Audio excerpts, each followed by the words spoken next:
Almost any rogue deck has the ability to be not just playable, but competitively viable in the right hands and with the right build. If someone like Triff Gaming can make a streaming career, YouTube career, and a Patreon based off of a dead mechanic, you're fine. Despite being the single worst summoning method in all of Yu-Gi-Oh! Outside of Gemini summoning, sorry Gemini players, dedicated Pendulum players around the world have managed to make this dead mechanic work. They do their bench presses, they'll rub their oil on each other's chests. Bro, you looking really good, bro. Then they head down to locals and playtest, fulminating in a grand total of like 3 tops in 2 years. That's just as much as Infernoid. Don't see me running around screaming, "Infernoid best deck, let's go!" It's been rough, rogue players, because Call by the Grave went to 1 recently, so now when you drop your big normal summon push like Mageline or Tour Guide, a light breeze can end your turn. Ha, I see you farted in my general direction.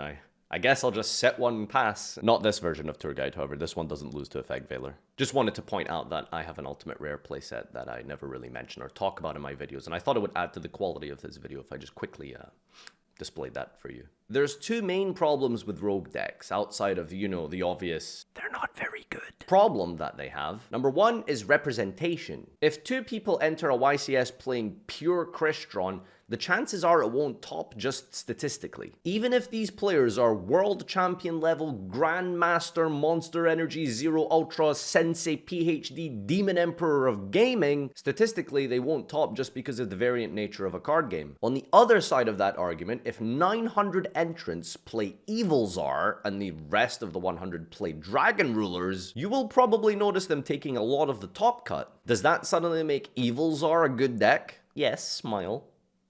And number 2 is the quality of the players. The best players in the game play the best decks because the best decks give them the best chance to do the best. Huh, that sounds like a Team Samurai YouTube title. The best, most immortal, unbeatable, tier 0 ice barrier deck. I don't think a deck like Fluffles is bad in any shape or form. It's just that you simply don't have the same level of deck. This doesn't mean Fluffles are bad in any shape or form. You just don't have that same level of deck building prowess and technical play finesse as you do backing the Fluffle archetype as currently Dragon Link players are, right? I'll give you a simple example, right? Who would win a race? A Ferrari or Karen's soccer mom minivan she uses to take her spoiled and ungrateful daughter she turned against me to school? They're my kids too, okay? I deserve to see them as well. Sorry. Yeah, the soccer mom van probably won't win, but it might actually take a high finish with the right pilot and a little bit of luck on the day, which Yu-Gi-Oh! Does have an element of as a card game.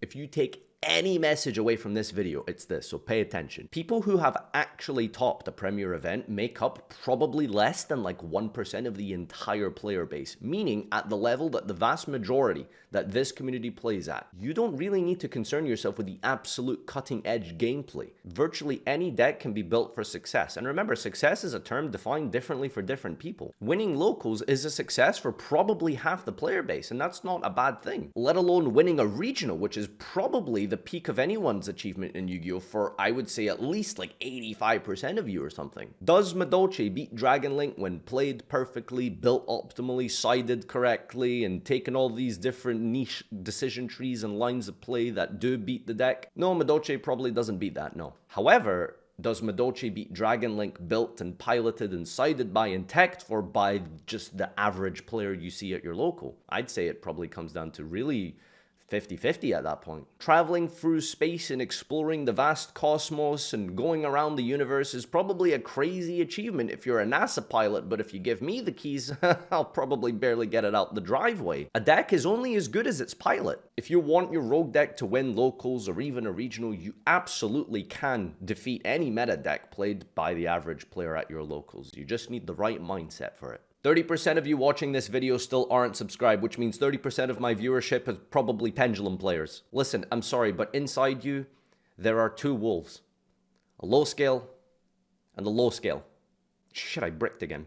Hit that subscribe button and help this dead garbage channel finally get its silver play button so I have something to hang up behind me. Thank you everyone for watching, and until next time, Pendulum! Adios!